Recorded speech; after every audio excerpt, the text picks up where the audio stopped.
ప్రియులారా, యూట్యూబ్లోను స్టేటస్లోను వీక్షిస్తున్నటువంటి ప్రియ వీక్షక సహోదరులందరికీ కూడా నా హృదయపూర్వక వందనాలు తెలియజేస్తాను. ఈరోజు దేవుని యొక్క వాక్యాన్ని ఒక వచనాన్ని చదివి మనము అందులో సారాంశాన్ని తెలుసుకుందాం.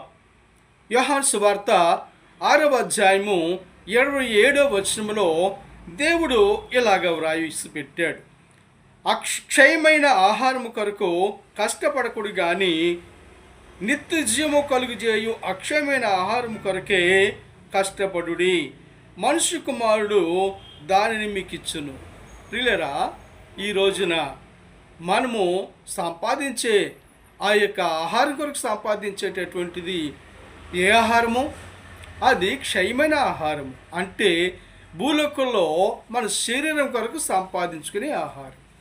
అయితే బైబిల్లోని యేసుక్రీస్తు ప్రభు చెప్పే మాట ఏంటంటే, మీకు మరి ఒక ఆహారము ఉన్నది, అది అక్షయమైన ఆహారము, అది నిత్య జీవం కలుగు చేసేది, అది మిమ్మలను పరలోకానికి తీసుకుని వెళ్ళేది.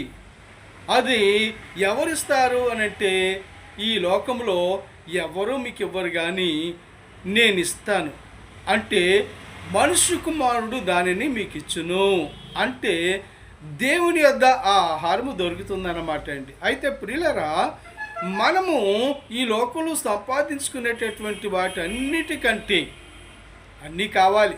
తినడానికి ఆహారం కావాలి, వస్త్రాలు కావాలి, ధరించుకోవడానికి అన్నీ కావాలి.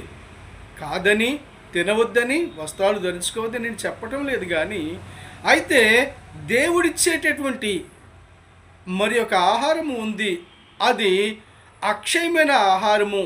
అది దేనికి అంటే నీ ఆత్మకి.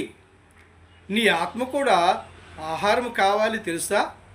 ఆ ఆహారము, ఆత్మకు కావలసిన ఆహారము ఏంటి అని అంటే నిత్య జీవం కలుగు చేస్తే బైబిల్లోని దేవుని మాటలు, దేవుని వాక్యము. ఆ వాక్యము విన్నప్పుడే నీ ఆత్మకు తృప్తి కలుగుతుంది. ఆ ఆత్మను దేవుడు కలుగు చేశాడు గనక నీ శరీరానికే ఆహారం కొరకు నువ్వు ఎన్ని విధాలా ప్రయత్నిస్తావు, కానీ ఈ లోకంలో ఉండగా ఆత్మ గురించిన ఆహారం కొరకు కూడా ప్రయాసపడాలి అని దేవుడు చెప్తున్నాడు. అది ఎక్కడ దొరుకుతుంది? ఇదిగో యూట్యూబ్లోను, మరి దేవుని వాక్యాన్ని టీవీలోను, అనేకమైన మాధ్యమాల్లోనూ, దేవుని సంఘాల్లోనూ కూడా ఆ వాక్యము మరి వినిపించబడతా ఉంది. ఆ వాక్యమే నీ ఆత్మకు ఆహారమై ఉంది. అలాంటి నిత్యజీవం కలిగి చేసే ఆహారాన్ని నువ్వు తీసుకుంటే